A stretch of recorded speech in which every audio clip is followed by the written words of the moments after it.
Please subscribe Tito Manny Vlog.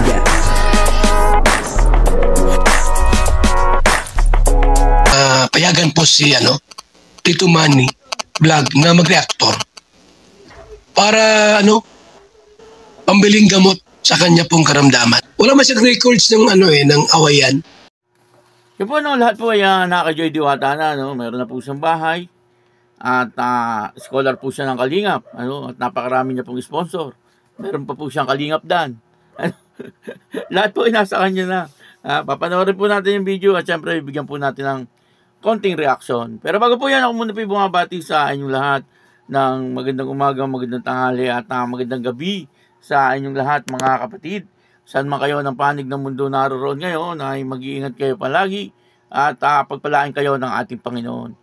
Maraming salamat din po sa patuloy na tumatangkilik sa aking YouTube channel at nanonood sa aking video reaction. Patuloy lang po natin suportahan sila Kuya Bal Santos Matubang, Kalingap Rab, at Edna Vlog, Jack Tapia at syempre Kalingap Dan, at yung mga kasamahan ko po sa Karepa, ganun din yung mga team views at yung mga charity vlogger na Kalingap partner.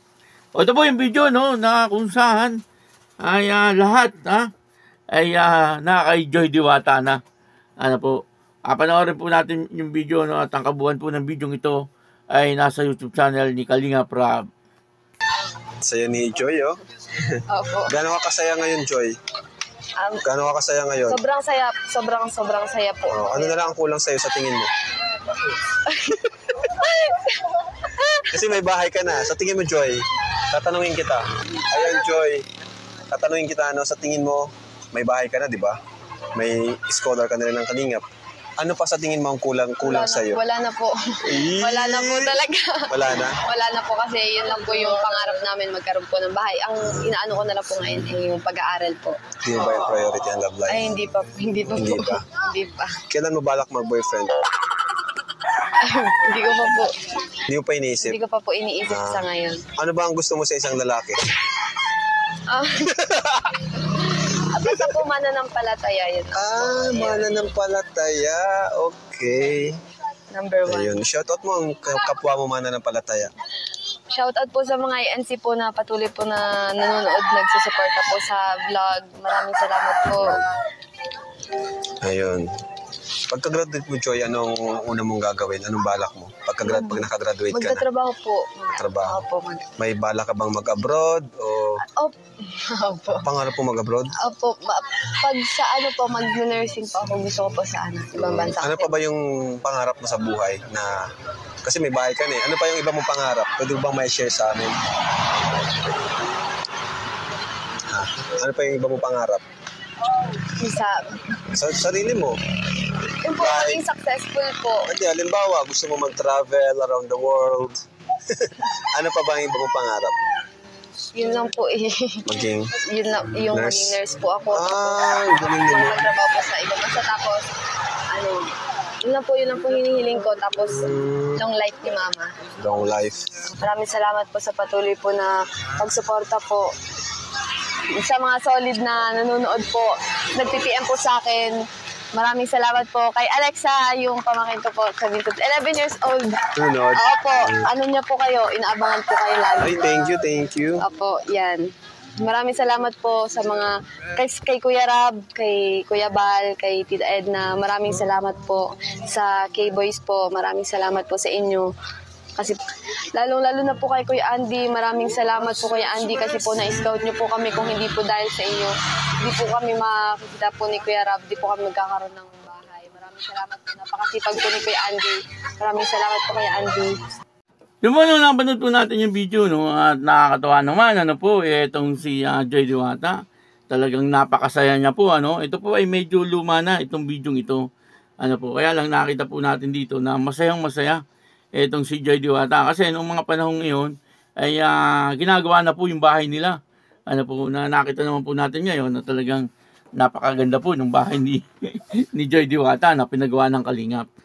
Isa pa ay scholar po siya ng Kalingap Noon pa sabi ni Kalingap Rab ay ano pa daw ang mahihiling ni Joy Diwata kasi meron na daw po siyang bahay, scholar na siya ng Kalingap, ano pa daw ang mahihiling.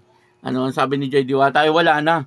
Ano, parang umano sa isip ko, may kulang pa, ano, si Kalingap Dan. Pero ng mga panahon ngayon, ay hindi pa po involved noon sa buhay niya itong si Kalingap Dan. Kasi wala pa pong love team noon no. At tinanong po siya ni Kalingap Rab kung ano po ang gusto niya kung sakali na magkakaroon po siya ng boyfriend. Ang sabi niya po ay yung kasamahan din po niya sa pananampalataya.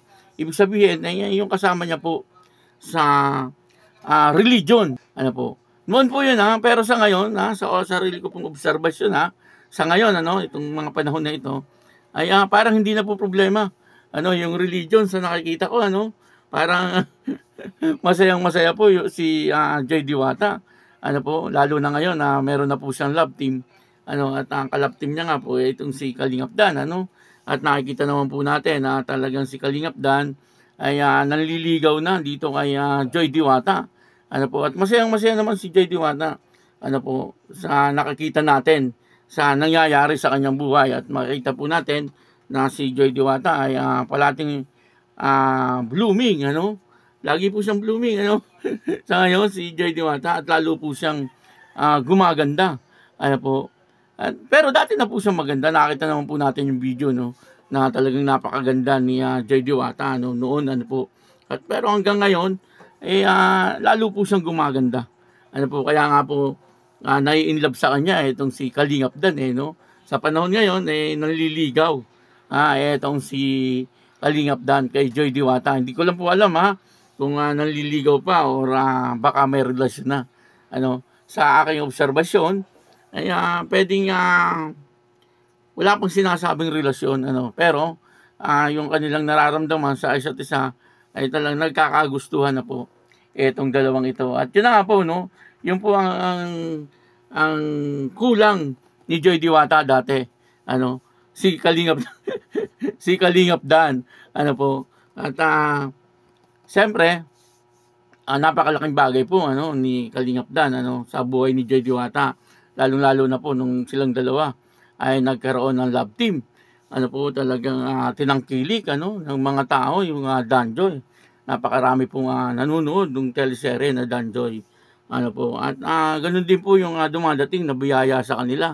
Na talagang napakarami ng mga nagmamahal na sponsor dito kay Joy Diwata at kay Kalingap Dan. Kaya sa ngayon, ito po ang masasabi natin na talagang masayang-masaya itong si Joy Diwata. Talagang ang kulang na lang po sa kanya marahil yung makagraduate po siya sa kanyang pag-aaral kasi yung kanyang pangarap na magkaroon ng bahay, ayun nakita po natin ang ganda po ng bahay ni Joy Diwata at mayroon pa po silang negosyo na isang sari-sari store at yung kanyang ina hindi na po katulad ng dati na talagang makikita po natin na talagang hirap na hirap po siya ang ginagawa niya po ay naghahanap ng mga gulay tapos ay mga nyog naghahanap po siya ng mga nyog. Yung nanay po ni Joy Diwata, si Nanay Imelda, talagang napakasipag po ni Nanay Imelda. Hanggang ngayon naman, nagtatanim si Nanay Imelda, Pero malaki na po ang pagbabago sa buhay nila. Di po katulad ng dati na talagang namumblema po sila kanila pang-araw-araw na pangangailangan. Kaya yun, patuloy lang po natin suportahan itong Danjoy, At nakikita naman po natin na masayang-masaya si Joy Diwata at saka itong si Kalingap Dan. Ayun maraming salamat po sa inyo lahat. At ako po si Tito Manny Vlog na nagsasabing God bless you all. Diyos mabalos.